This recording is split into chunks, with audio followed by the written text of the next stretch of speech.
All right, welcome to Orphans of the American Dream, the post-apocalyptic RPG where everybody plays an alternate version of themselves. And so, when I compel David to shoot a man in cold blood, it's a little more personal, and so things get a little more interesting. um, so last we left off, and I will get to a flashback. But last we left off, David and Jared had a little bit of a showdown because David tried to shoot somebody in cold blood. He threatened to execute everybody if they ever came back, and I compelled David to shoot him. And Jared got in the way and got shot instead. You So mean he as has a Jared severe- chest bumped my bullets repeatedly? yes. And so Jared has a severe consequence, and so he's quote unquote bleeding out. And so we're going to resolve that. And then David and Jared have a little bit of bad blood going on right now. Mm-hmm. So that's where we left off. And you guys are back on the bus. You guys are going to get a nuke. Where are we going? To the nuke. That's the kind of road trip we're on right now. And I think for a flashback, I wanted to get a shot of Caleb. And Caleb, do you have a particular scene in mind that you've been dying to talk about when it comes to Caleb's backstory? You just totally threw this on me last second. This was the other thing I meant to talk about before the podcast, but you guys kept talking about how your differences in Critical Role instead. Okay, well, thanks for throwing us under the bus, I guess. Let's see. No, you guys are still on the bus. The post-apocalyptic armored bus. Yeah, That's this is right. the magic school bus, as we say. Yeah, Um, I have an idea, but yeah, I if you have an wanted to see idea, if go you with had- it. Okay. So I was thinking,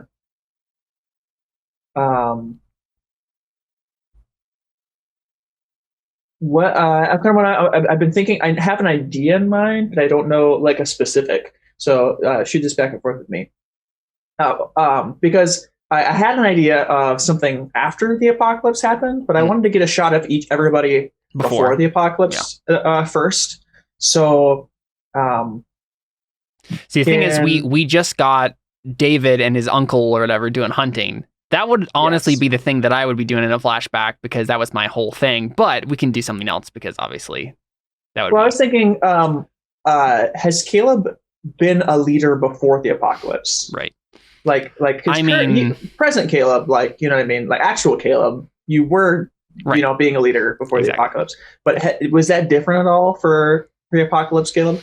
Well, I mean, the thing with pre-apocalypse, with alternate Caleb, is he spent, I think I said, like, instead of doing, like, creative stuff, I spent time outdoors, right? Yeah. I did, like, outdoorsy things. But I am also really good with rapport. So I don't think any of the social stuff changed.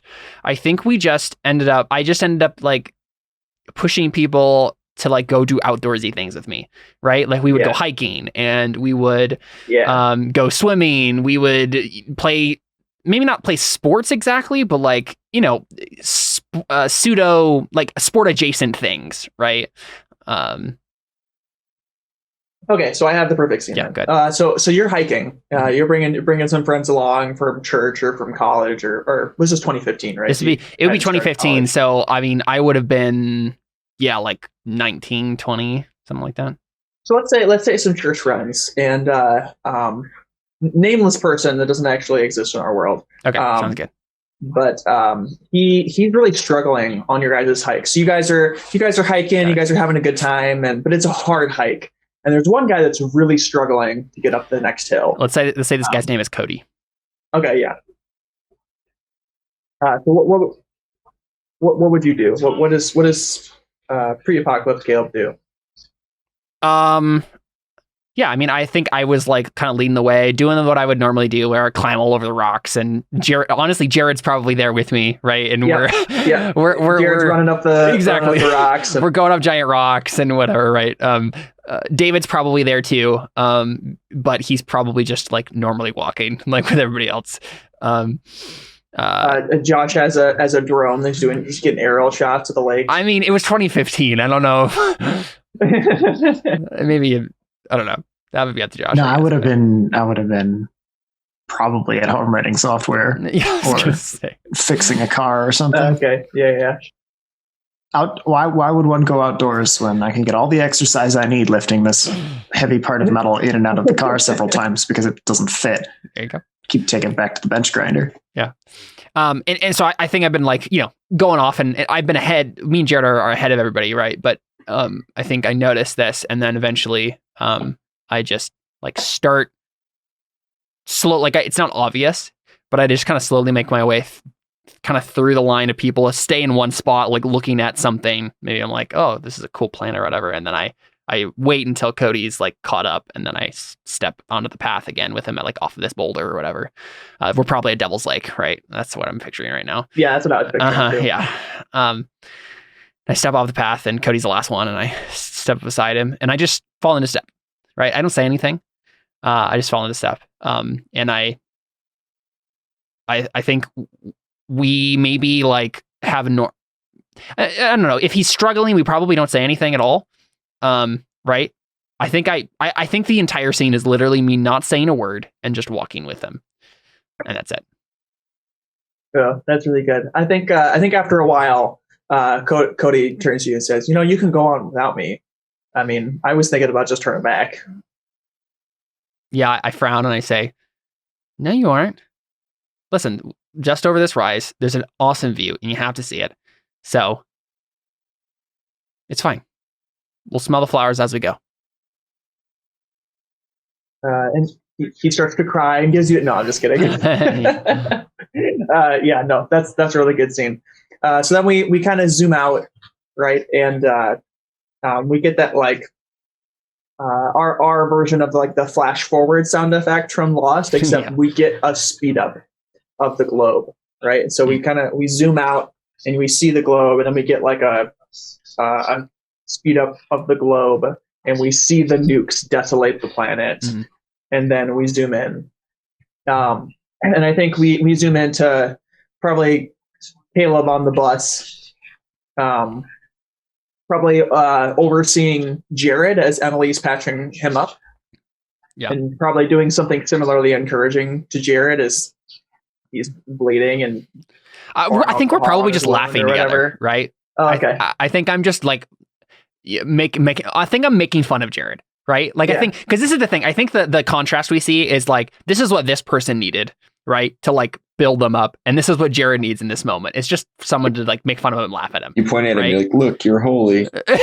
Exactly. No, yeah, I say something like, "Well, at least you're not going to be a hypocrite when you tell a bunch of people, keep telling people to repent." And then we both pause, like because he doesn't get it, and then I say, "Because you're holy."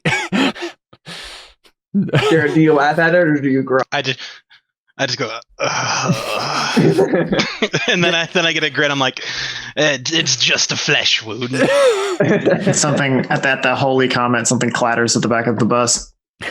Josh drops some components all over the floor. What does Emily say? It's a minor aneurysm. Emily says, well, hopefully you won't be holy for too long. And she's like, now this is going to sting a lot. I'm not going to lie to you. And she pours rubbing alcohol onto your wound, Jared. And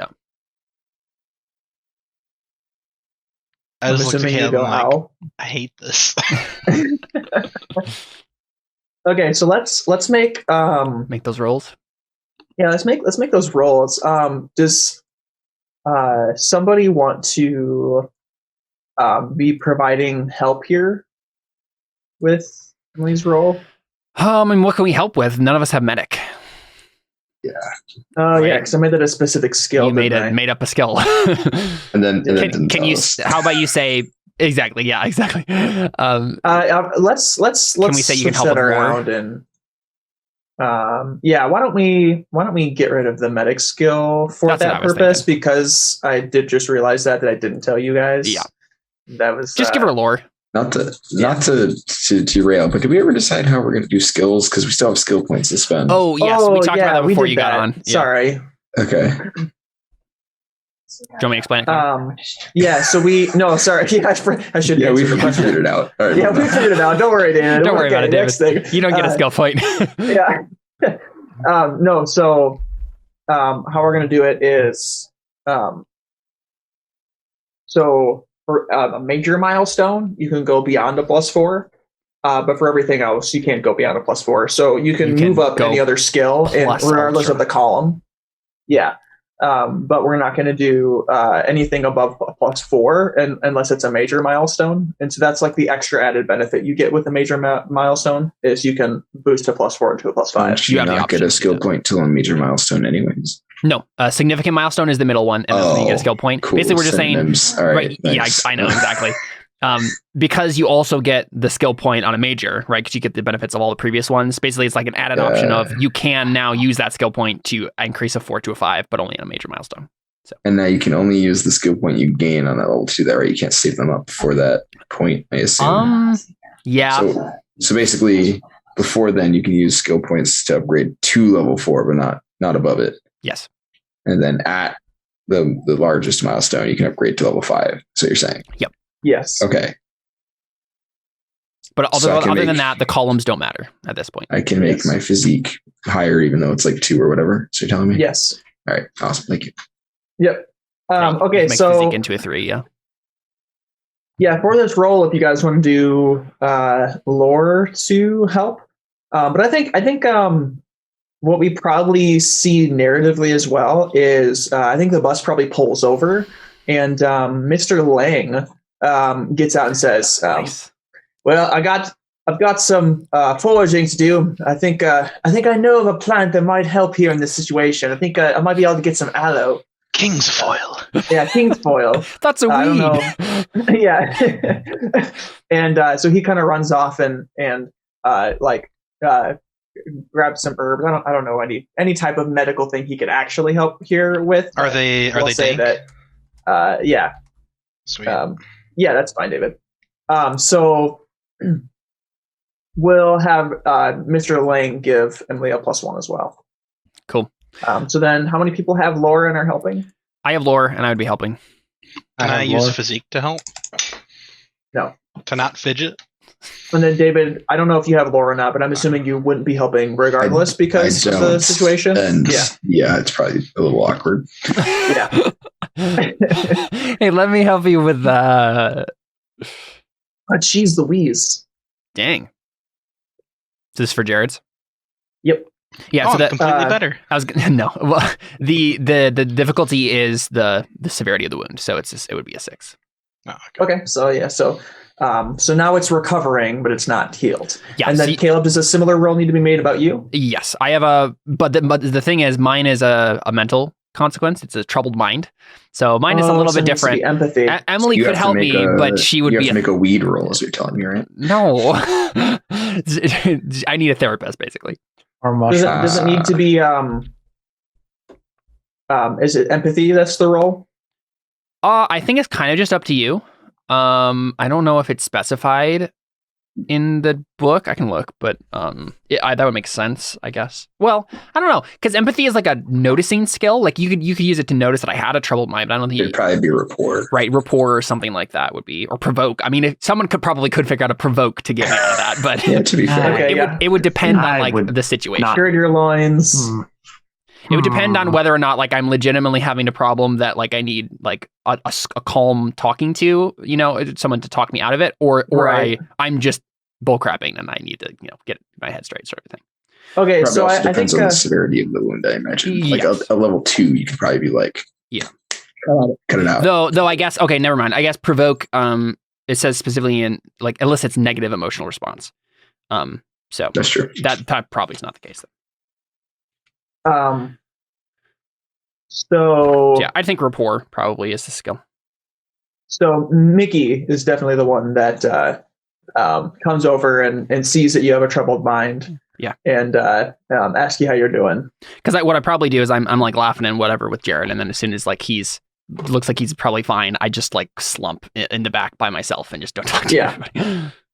Yeah. And so Mickey comes over and is like, how are you holding up? I'm fine, Mix. that's obviously a lie. Right. Are you trying to deceive her? No. Okay. So she just like kind of nods and says, "So it's that bad, huh?" Yeah, I don't know. It's that whole place, just everything that happened. It just seemed like it seems like sometimes when we end up in these places, we just make them worse, and then we leave, and who knows if they'll ever recover. And I don't want to blame anyone necessarily. Honestly, mostly I blame myself, I guess. But I think she's. But it was definitely David's fault. Well, I think she just says why. Because I should be able to stop it. Do you think you could have?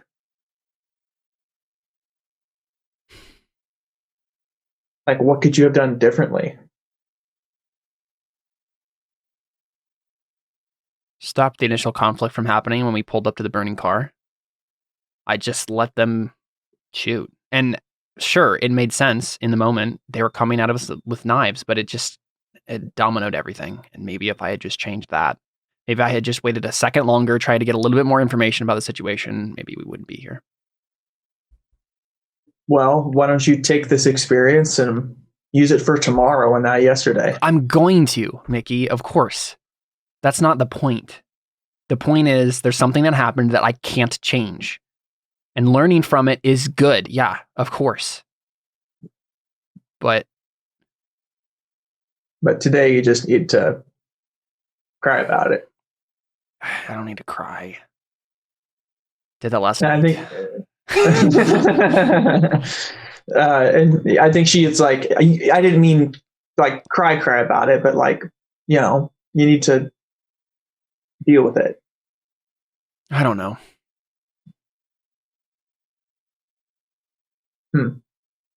Well, I think she just says, well, I'm here to listen. And just sits back by you in the bus. And I think Connor kind of looks back at Mickey and like gives her a nod, and Mickey gives him a nod. And yeah, I mean, I think to see a contrast, probably what we see is just Mickey just not say anything, and we don't say anything the rest of the day. But the fact that she's there, that's the role, right? And it contrasts the thing with Cody in the flashback.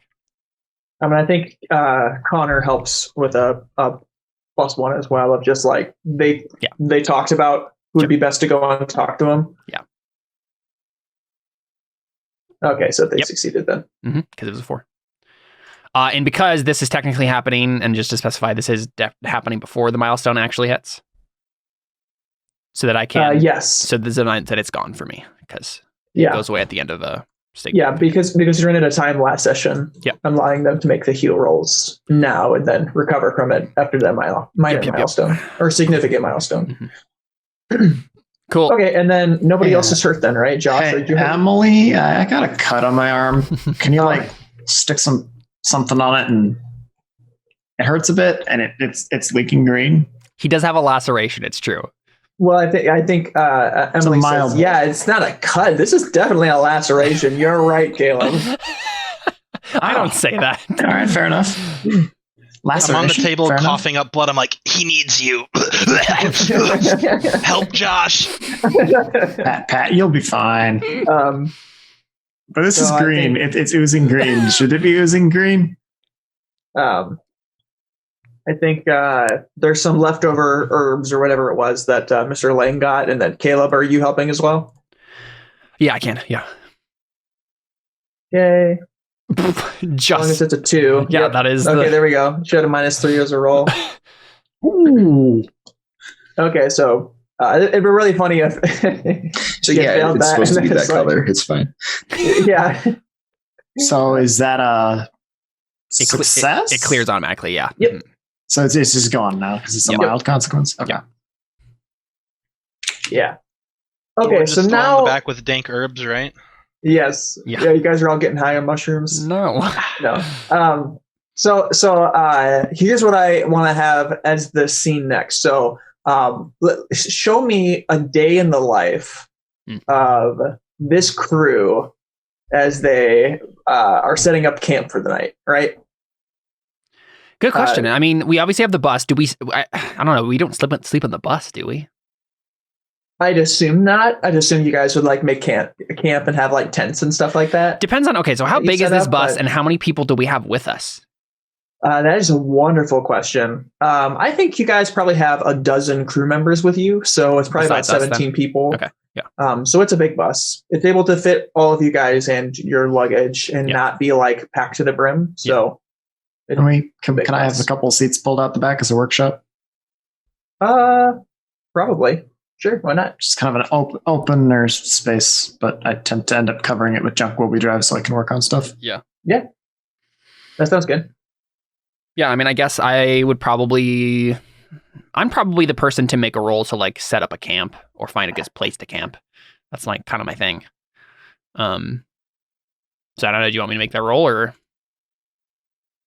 Yes. Okay. Hey, I get to use. Are we able to help? I mean, if you have lore, which is what I'm rolling. So, never mind. Yeah, it's. I think difficulty 2. I feel like this is a pretty average place to set up camp. Yeah. I have lore. I can help out. Cool. I'll use my stunt outdoorsman, which means your extensive field experience helps you operate in the wild. Oh, I guess this doesn't matter. This is just, I can use lore instead of stealth and lore instead of investigate when I'm in the wilderness doing things. But this is just normal lore doing wildernessy things. Okay, I used to have a stunt in my earlier incarnation of this character. I had a stunt also that let me use lore instead of crafts to improvise stuff from like wilderness, like the environment and wasteland stuff. But I just decided not to do that because that's kind of Josh's thing, and I don't really need it. So I don't think you ever used it either. I think I used it a few times. Oh, okay. Well, I can't remember what I did with it, but so it probably wasn't that important. So you said Josh and Jared both have a +1 lore?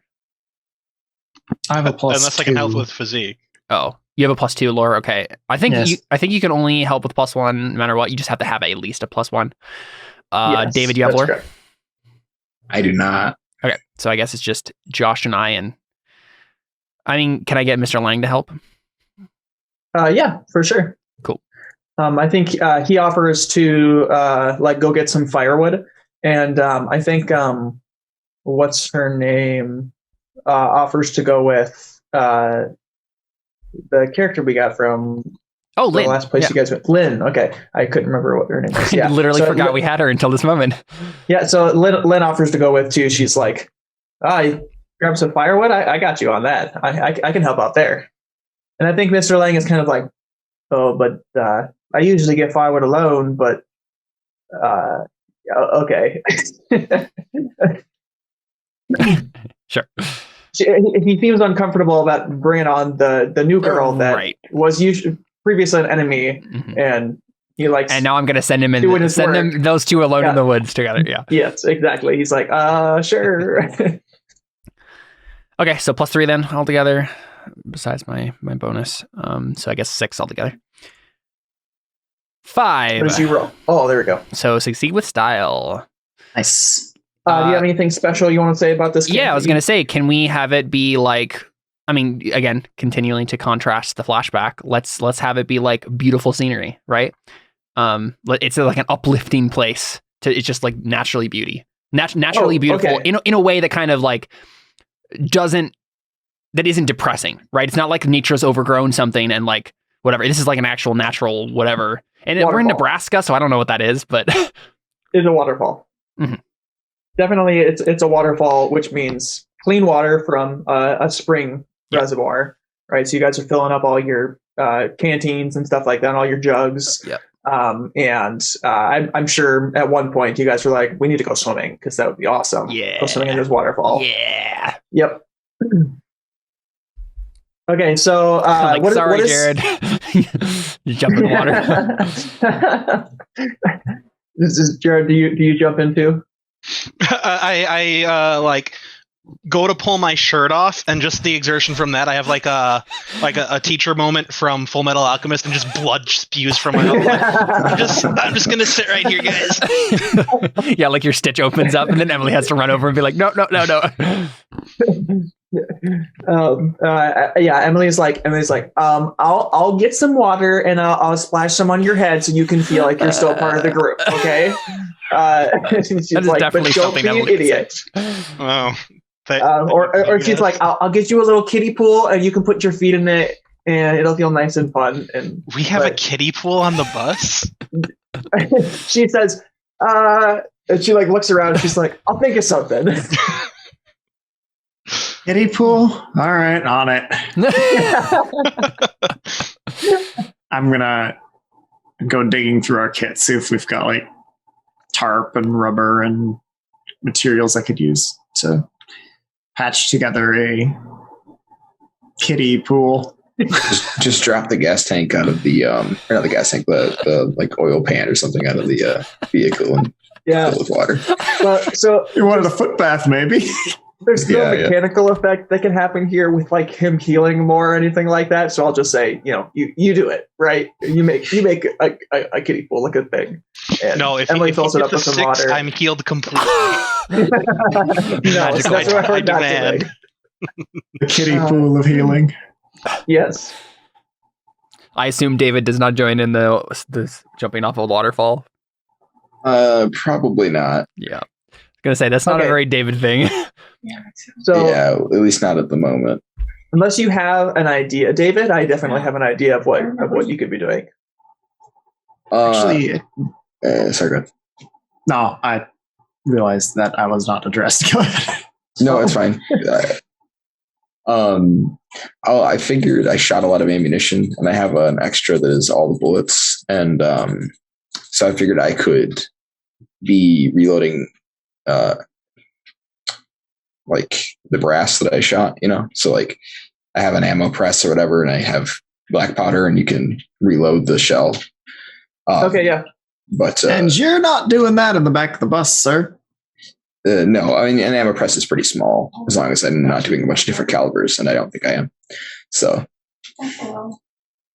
I just picture me or Josh pushing you off the bus like, yeah, nope, don't. I have that could make sparks. That one does make sparks. That one shouldn't. But I don't want you reloading near it because yeah, maybe we don't keep the black powder next to the buzz saws and stuff. Yeah. But if you had a different idea, like he can be done with that. And Oh no, yeah. So I think you're definitely refilling your bullets, right? And Mickey also wants to join in on the swimming, but she's watching Matthew, who had previously hasn't been on screen yet, but we've talked about him a little okay, bit. good. I was like, He's says that he's a prophet, right? He's oh, that's right. one of the quote unquote 4 prophets that you guys found He's in been here the that whole time? basement. And yes, so he was on the bus with you Okay. guys, and I just didn't introduce all the characters because I wanted to focus on you guys at first. That's fine. He has lost it, right? Like mentally, he's just not all there. He just kind of mumbles to himself most of the time. He's just Right. like, Talks about he's going to teach us how to make bronze. yeah.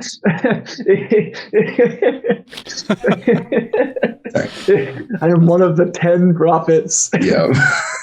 The desolation is coming. Yeah. No, This is my peace sword.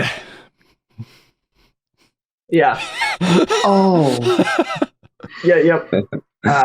So Mickey comes in, is like looks around like she wants to join in with the swimming, and then she kind of looks at you, David, and is like, David, do you mind if Matthew sits with you? Yeah, he just waves the door. He's like, get out of here. in like a dismissive way, or like a, yeah, go like, swimming? yeah, you're fine. Yeah. So yeah, she just says thanks and kind of sits him down, and I think I'm trying to think of. I think Matthew really likes to have his journal with him. Okay, I was gonna say I walk over to Josh's area and I grab a Rubik's cube and I walk back and I hand it to him and I just ignore him. That's even better. Yeah. Wait, so, who is this? Matthew, one of the prophet that you guys have with you. What? We have a prophet with me? Yes. we talked about this. We've talked about this every session. He also We have Yeah, a prophet with us. Yeah, Matthew. I He's the have guy you found in the literally- basement at don't remember if we found him in the basement or if we acquired him shortly after finding his basement. Yeah, but you acquired him shortly after you found him in the basement. He was the guy that had understand that this was that setup, happening. and he was the one that had the laptop that set off the nuke. No, I remember now, but like I somehow just didn't. I didn't know any of this was happening until this moment. Okay, yeah. Yeah, It's we're gonna okay, have to because do I totally a missed the recap episode when Stormlight. you do the podcast. I totally missed your Stormlight references for like 5 minutes. So Sorry. Yeah. Also, not to be that guy, but why are we driving around feeding a guy who's totally mad and has nothing that we need at this point? because a person's value is not defined by what they contribute, but is intrinsic to them as a person.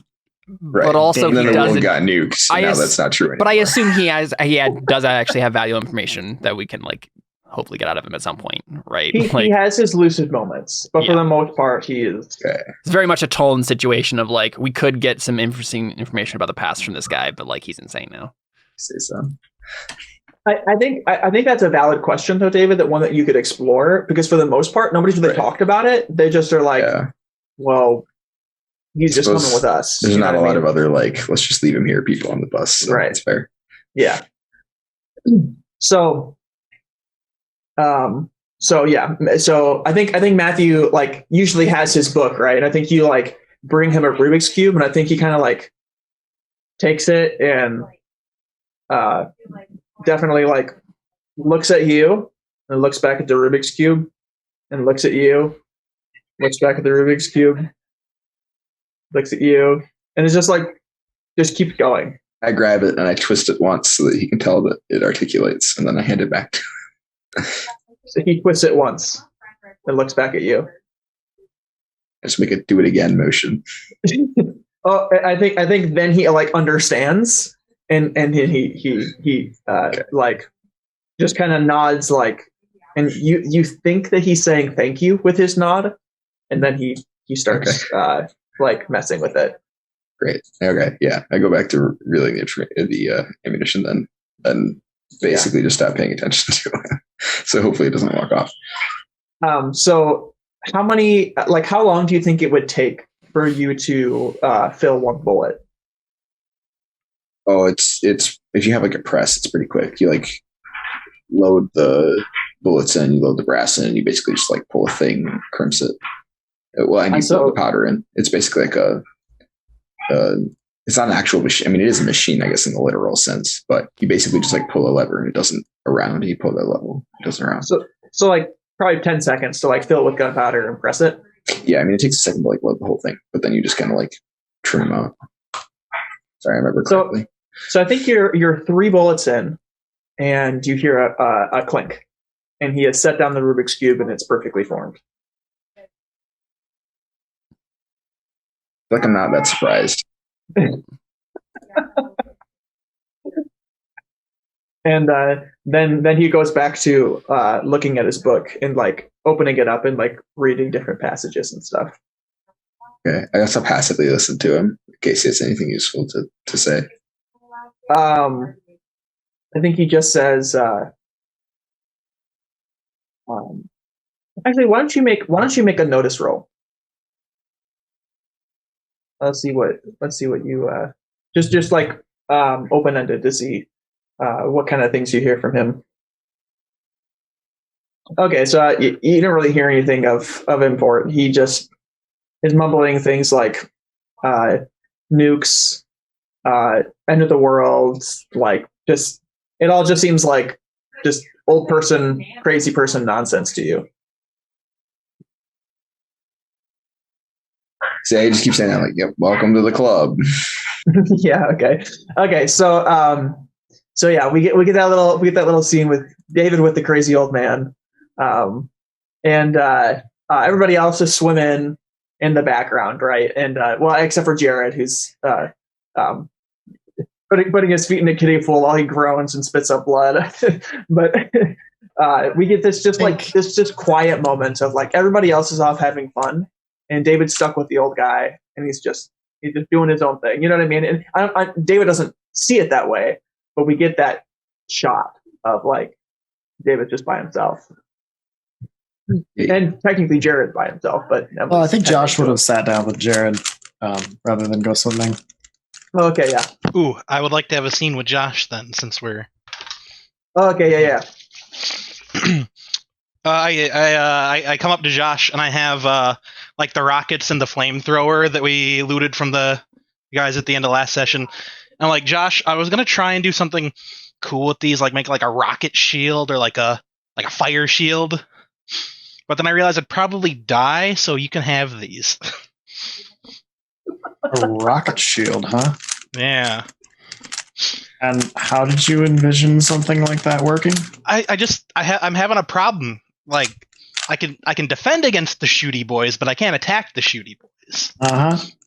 I don't know how to get my shield. By putting a rocket on your shield and pointing your arm at them, you can just fly over and beat them up?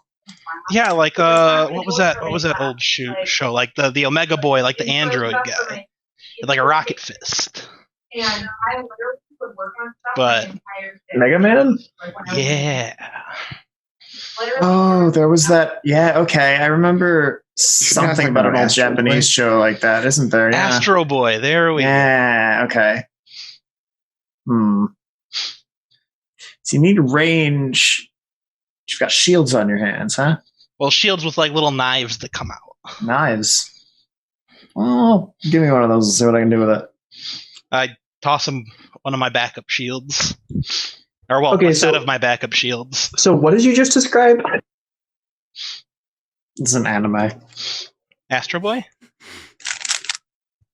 Well, I mean, like explain to me again, but in like not character voice talk.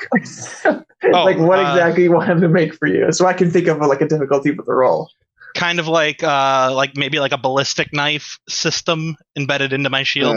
Jared, you know that's going to require you to roll shoot, though, right? Oh no! It's like going to be narrative justification for being able to do my riposte to shooty boys, because we haven't necessarily had one of those yet. Gotcha. And it'll be something he can invoke, which will then like deplete, but to do like narrative things. But yes, for Jared, if you did want to use an attack that was primarily the ballistic knife capabilities, you would roll shoot for that. Okay, just for clarification on that. Yeah, it's mostly just fluff, so I'm not just like space punching people from like a mile away. Yeah, that makes sense. Ballistic knives are always very challenging. Can we maybe ditch the knives and go bullets? Ooh. I'm sure we could come up with something where we could put a functioning firearm on the shield as opposed to knives. Just ow, my toes. The mechanism of launching a knife with the right velocity, like you're talking crossbow at that point. Oh, wait a minute. All you gotta do is just strap shotgun shells to it and make a little pin. Shotgun shells, maybe, but he's looking for range, not power. Yeah, we can do the crossbow. Hang on. I've got ideas. Give me a minute. David, are you? And Josh disappears for 30 minutes into the back of the bus. That's perfect. David, you said you're not talking. No, that was out of character. Okay, all right. Because I was really hoping it was the scene of like they're talking over there, and then David is like, "What you mean is this, right?" Like trying to correct them, like. Yeah, he probably would if it wasn't the circumstances they were in. Yeah. So that's like David's inner monologue, like. Yeah. Yeah. Okay. Perfect. Okay. So Josh, you say you disappeared for 30 minutes. Yeah, I'm looking for some kind of a crossbow mechanism of sorts that catapult a bolt across a distance. Okay, yeah. Nothing too featureful. Just it exists and as a response mechanism. You can respond to threats at a distance. Okay, yeah. But I want it deadly. So I think this roll is going to be. And Josh, you can argue about it if you think this, like the actual capabilities would be lower or higher, but I think it'll be a 6. 6, okay. Especially just because it's attaching a mechanism to an already like built shield that's like solid metal. or even more than metal, because you're like deflecting bullets off of it, right? So like riot shield, like what exactly is your shield? I'm assuming it's some kind of Kevlar reinforced vibranium. Actually, it's vibranium. It's actually handwavium. Metal can turn aside bullets if they're smaller caliber, and it's like a modern steel. But I mean, he doesn't really mechanically care about the caliber being shot at him. So it is it's hard to say. It is a futuristic composite material made up of vibranium, handwavium, and Kevlar. With a little bit of adamantium thrown in there for good measure. There you go. Yeah.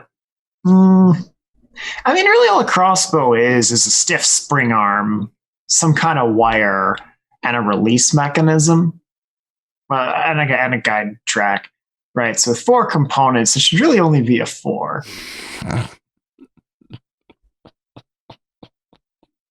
Connor, did you hear that? Got to build. I think it's 6. The ability to pull back the chamber or the action with punching. Jared, what's your physique? And it clicks back. 3. Yeah, it's not quite been the metal back levels of strength. So we would want some kind of mechanism for that too. I'm spewing gibberish as I'm trying to think how I want to do this roll. Okay, yeah. I think we could even get a scene of like Josh doing like Star Trek talk, right? Where he's like explaining like the science of what he's doing, but like nobody understands but him. Oh no, this is what I'm saying is precisely what I would be saying. I'm going through possibilities. I'm talking about perfect. materials. I'm talking myself through the process, and anybody within earshot is getting a quick lesson in absolutely nothing, because none of the sentences that I say back to back have anything to do with one another. You can't tell what I'm doing other than that it's something. Or is it? Because if I try that, then it's just going to pry free. So actually, it needs to be steel. Oh, I don't have a TIG welder with me, do I? Or wait, I didn't. Yeah, okay. So this isn't Burning Wheel. I can just roll and justify. I've been monologuing this whole time. I'm buying myself time as I'm staring at my character sheet. Trying to figure out what you can fork in. Just go for it, man. Looking for my forks. All right, yeah, I'm just rolling. +4 craft. Let's go.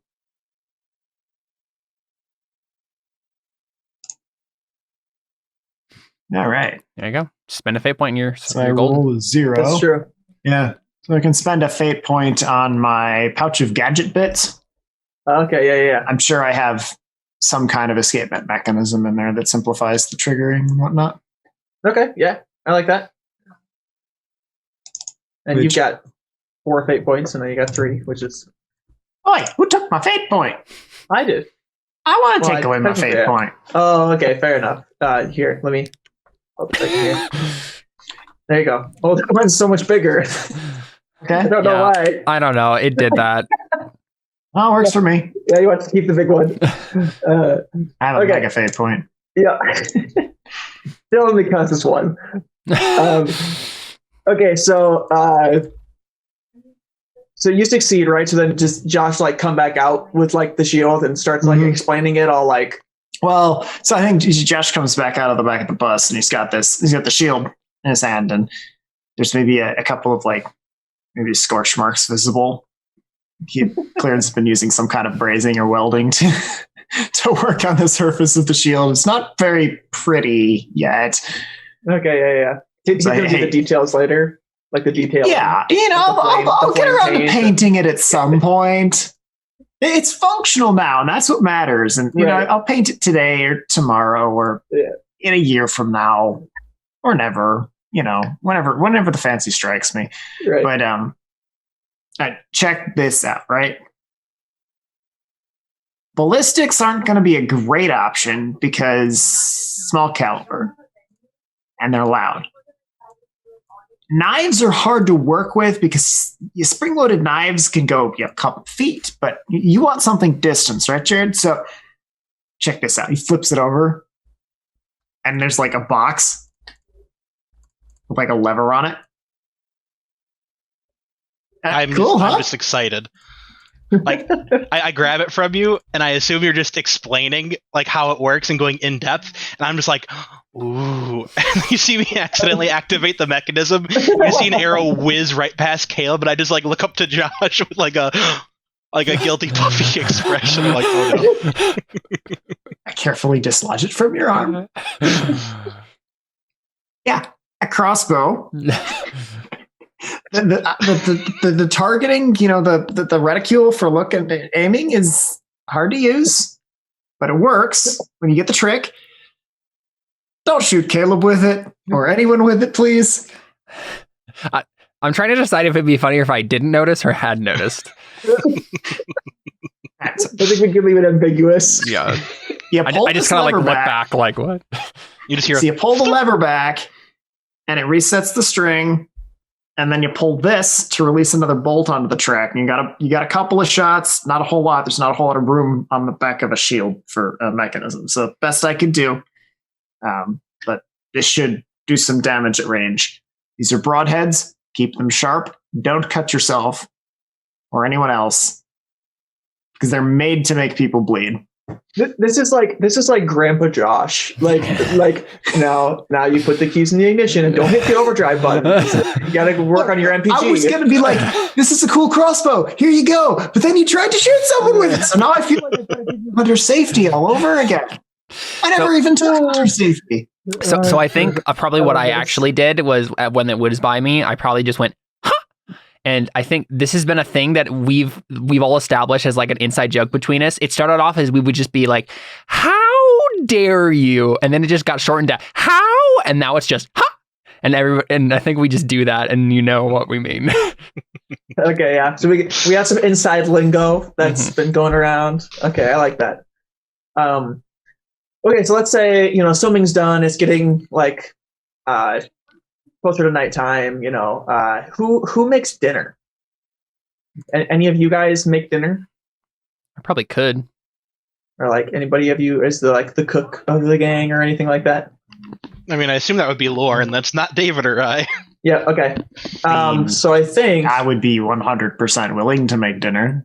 I realize I just had a scene of me making something, but making dinner also seems like something I would do. So I'm not sure what would like the role be. I don't know if it's crafts or lore, or because I feel like you put too much into lore, so it could just be crafts. So is Josh the cook? Let's double check. Craft specifically says the skill of working with machinery. Oh, okay. Well, so I think it would probably be lore. Haven't you heard of a pasta maker, Caleb? It's a little thing, you put dough in it, you crank it, and out comes pasta. Yes. That's machinery. I suppose. You're good at working with kitchen appliances. Do we have one of those? I think Alyssa is usually the best cook. And so I think if there's anything that let's say Ryan actually we get this scene. Okay, so Mr. Lang and Lynn come back, right? Oh, sure, yeah, okay. And they talk about how I'll do it in character. So you see them come back, and they Lynn is carrying let's just say Lynn is definitely carrying a bear like on her back. And she just like drops it down, and she's like, "Holy crap, that was heavy." And Mr. Lang has got like blood all over him. Lynn has blood all over her, and I think they like look at each other and like give each other the nod, like we had just a bonding experience just now.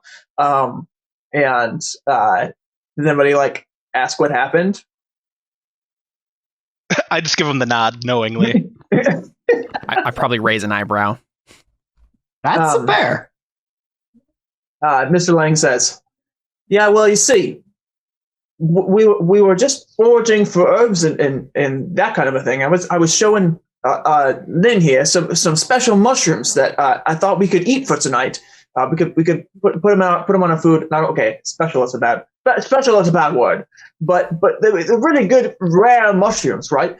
And so anyway, so this deer came at us, right? And I was like, well, why is the deer coming at us? I don't know why this deer would be trying to hurt us. And I found out that this deer had been affected by the radiation poisoning, right? And he's like going on, and Lynn is just like, yeah, we killed the bear and we're gonna eat it.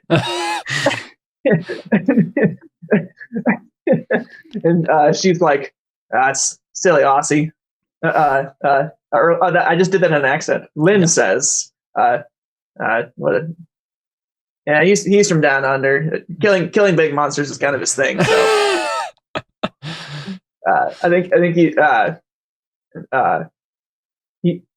going a little overboard with the story. But bottom line is, we got some food. And Mr. Lang is like, but really, it was quite a really good story. I mean, and Lynn's like, yeah, and just like shuts him down. So how do we move on? Yeah. So how do we know that the bear doesn't also have radiation poisoning? And they both just look at each other, and they're like, "But it's a bear. I mean, we killed it." How about you two eat it first, and then if you don't grow an extra pair of arms by tomorrow, then we'll think about it. And they look at each other and they're like, yeah, sure, why not? Yeah, it's okay. How good is bear meat anyway, actually? What's that? I don't know if bear meat is actually good eating, is it? It probably isn't. Most carnivores are kind of gamey. Yeah. But I guess it's meat. Well, he says, Mr. Lang is like, yeah, but the deer was the one that had been affected by the radiation poisoning. It was huge. You should have seen its antlers. It came at me, and Linda's just like, for real, nobody wants to hear your story. Oh, so actually, I think probably what I say, because I actually know about this stuff, I probably just say, well, bears are omnivores, so their meat usually tends to taste like their last meal. If it ate berries last, I guess then we're in for a good night. If it's salmon, if you don't like seafood, then it's not going to be much. But also, I don't think there's any salmon in Nebraska, so... No. You know there are bears in Nebraska. Let's just go with the yes. It's also been 11 years. Say so. anything. Yeah. We always have the excuse, oh yeah, it escaped from a zoo. Yeah, right, exactly. Yeah, there you go. Or if it's in Lost, you have a way bigger excuse. It becomes a plot point later. Does it, though? Does it really? Yeah, it does. Is this whole show just doing taking pot shots at Lost? No. So anyway, maybe. So we get that scene right. So then I think Alyssa probably is like making the food, and I think she recruits her husband Ryan to help him out or help her out, and I think Mickey probably helps out as well. And I think you see Connor kind of going to like each individual crew member and like just like asking them how they're doing, and like he tries to like touch base throughout the night with each crew member, and just making sure that he's like maintaining like good relationships with everybody. And Alyssa comes out with the horn-eater stew. I mean, the bear stew, and it's handing out food to everybody, and it's good, right? You got some good food. And for once, it feels like you guys are just having a good night, and it almost just feels like the apocalypse didn't happen, and you guys are all just out camping. And you're sitting around a fire and you're having good talk, and life is good. Things are just quiet, just for one night. Does anybody else have like any other scenes or like conversations they wanted to have with anybody? Feel like I probably want to have a conversation with David, but like a normal conversation, right? Like where I'm not going to bring up anything. I just want to like break the ice after what happened and just do something normal. I don't know what's the sort of stuff that we like talk about or do. Question. Okay, so I think this is probably after I've like toweled off or whatever, right after we've been swimming or whatever, and I walk over to you, and it's maybe it's starting to get on towards evening, and the fire is warm nearby, and I sit down on a rock next to wherever you are, and I just say, still not much of a swimmer, eh? It's not really my thing. I sink like a rock and all that. Sure, yeah. I don't know what to say. Sorry. No, you're fine. I'm just trying to think of something. Yeah, this is like, so how did it go? Good. I mean, it's a good place to go swimming, actually. I am continually surprised by all the weird wilderness things that are actually in Nebraska. I just assumed it was just a flat plain. So, Yeah, I don't actually know anything about Nebraska out of character. So I don't know anything about Nebraska and a character either. So, Neither do I. nice. I've driven through it once, and it was very, very, very flat. So waterfall is confirmed. very rare. Yeah. Yeah. Apparently, the apocalypse changed the landscape. Now there's a waterfall. Well, no, it's not. Nebraska isn't entirely flat. The waterfalls exist in Nebraska, guaranteed. Yeah. Not entirely flat. They have a bump somewhere.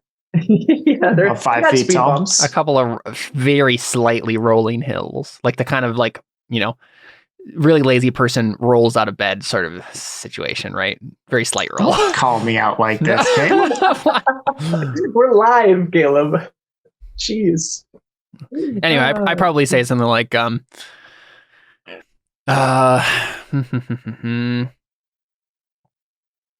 I mean, if you don't have anything, I think it's like, you're good. I've been meaning to ask you, what's the deal with Matthew? What do you mean? What's the deal?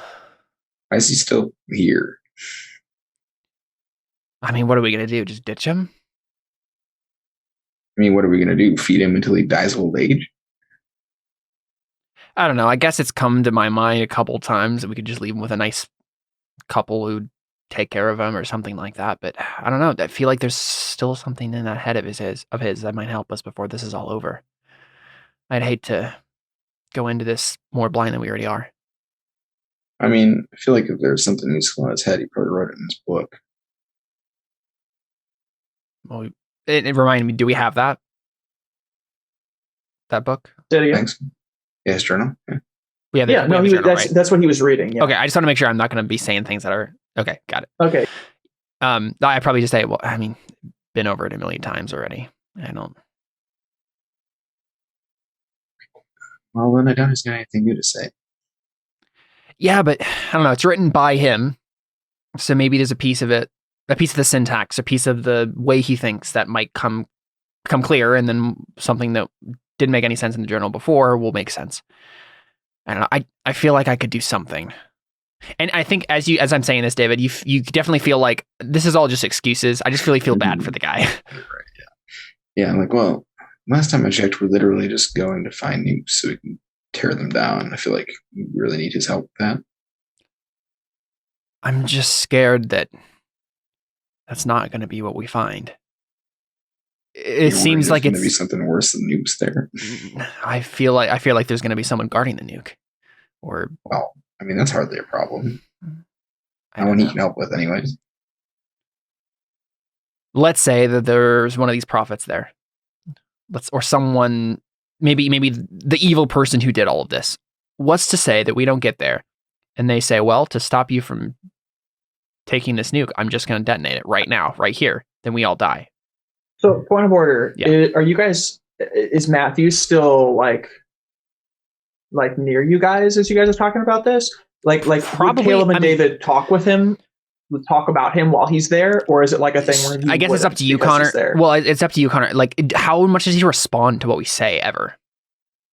Very rarely. It's like somebody with dementia, where it's like every once in a while they'll have a moment where they're lucid and they'll respond to things and it'll be like out of nowhere. But I feel like it's literally just we've gotten used to not noticing him there, right? And so we don't even think about the fact that we're talking about him. Yeah. Yeah. Yeah, so I basically just explained further. I just say, like, all of this just feels wrong. It feels like if these people knew about what was going to happen, if someone did it intentionally, it just feels like it can't be all over, right? This isn't going to be, we just go dismantle the nukes and then, hooray, we've won. Someone is going to step out of the shadows and they're going to be bigger than everything we've dealt with before. I mean, lots of people guessed that the world was going to bomb itself into oblivion. None of them can outrun a nuke.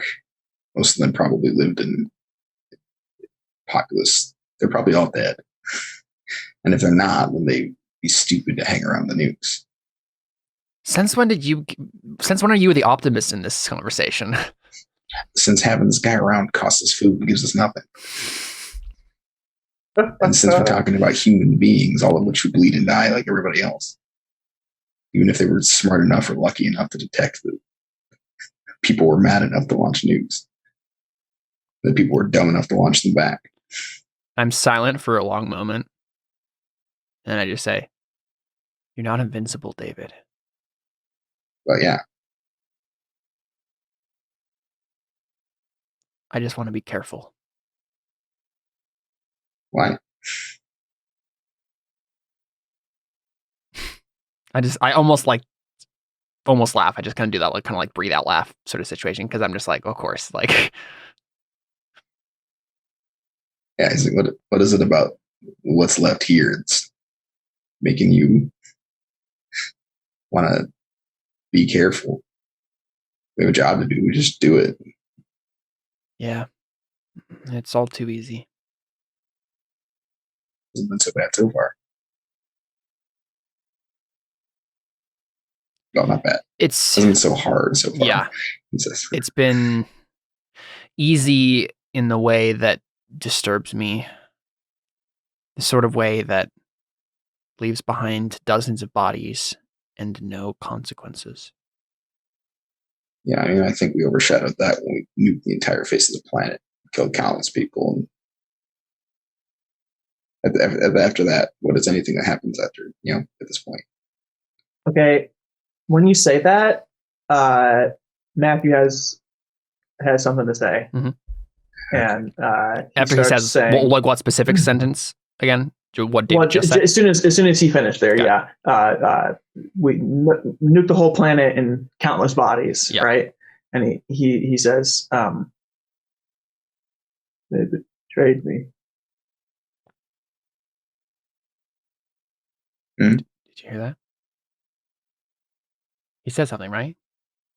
I didn't just imagine that stuff never means anything.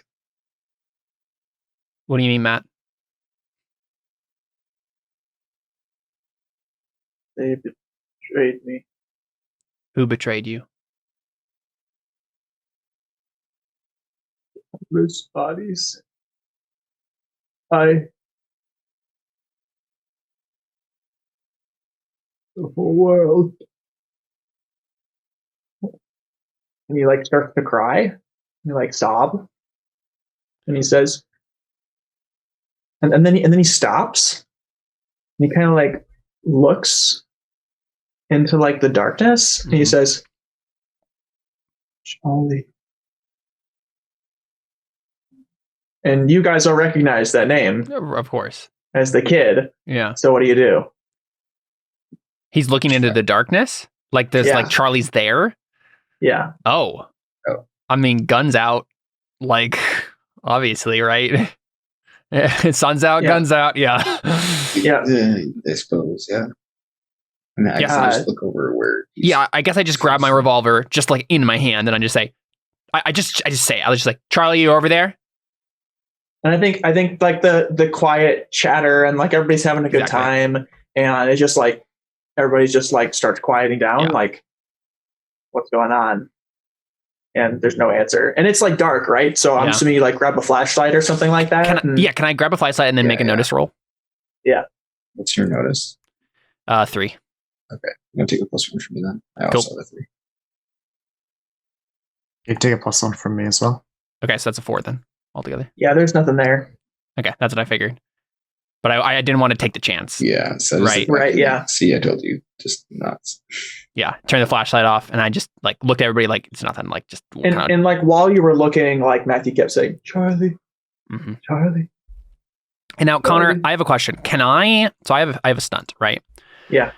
My stunt is Heart Secret. When you successfully use empathy to read a person's emotional state, if that person's aspects are secret, the aspects the GM reveals must be those that are of the utmost importance to a person, unless you explicitly instruct them otherwise. If the person's aspects are not secret, you may choose which one to attach your free invocations to. Can I make an empathy roll on this guy to figure him out? Yeah. Yeah. Yeah, let's do it. Difficulty 6. Of course. Does anyone have? I have 3 fate points. Let's go for it. Are you rolling empathy? Oh yeah, no buddy. way. 6 right off. Nice. That's right. Are you Okay, so let's. rolling empathy? Yeah. Okay. Is meeting the difficulty a tie or is it a success? It is a tie, but I still reveal the aspect. I just get a boost on it, right? I also have empathy at +1, so I can help you with that. Okay. Can I just say it's a 7 then, so it's a 1 free invocation? Yeah, well, I want to ask. So everybody helped then. So Jared, Josh, and David. I don't know if they have empathy. That was Oh, for the no. notice roll. I'm also not. I even in the wouldn't. scene. Oh, okay. So just David then helped you with that. Yeah, so it'd be a 7. So 1 free invocation. I definitely want you to describe, David, how you're helping narratively as the conversation progresses, just as a point of order there. But yeah, Sure. so yeah, you succeed, and obviously this isn't an advantage, quote unquote, right? Because that's not what you're doing. So I mean, it is overcome though, where you're- because if we have a conversation with him, but we can keep doing that, I can spend this to like do something to him, right? okay. I can Okay, yeah, rapport yeah. or something. It puts an invocation on his. It puts an invocation aspect. on It's his not most like important aspect.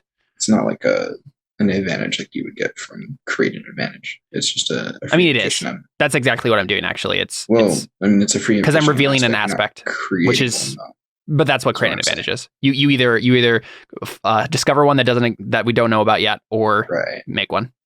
That's what I'm saying. Is you're not making one, and- you're putting out one we know. Right, but that's what So- creating an advantage. You can do either of those things with creating an advantage.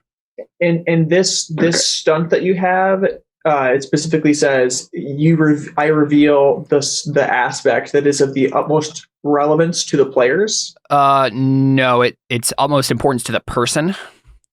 Right. Oh, okay. The aspects the GM reveals must be those that are of the utmost importance to the person, unless you explicitly instruct them otherwise. So yeah. So I could say these aren't the most important, but I have to tell you that they're not the most important. So I'm just revealing one aspect, really. That's what I'm doing right now. Okay. Basically, I just want you to tell me, like, if I assume his aspects are secret because we don't know them, right? Because he's kind of been an enigma this entire time. But basically, you're going to tell me what is the aspect that is the most like integral and important to his character, and then I get an invoke on it.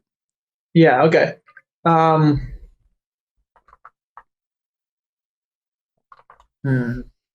Why don't we take our break here and really short break? Yeah. Because we'll be done in like less than an hour. But yeah, let me think about it. Sure.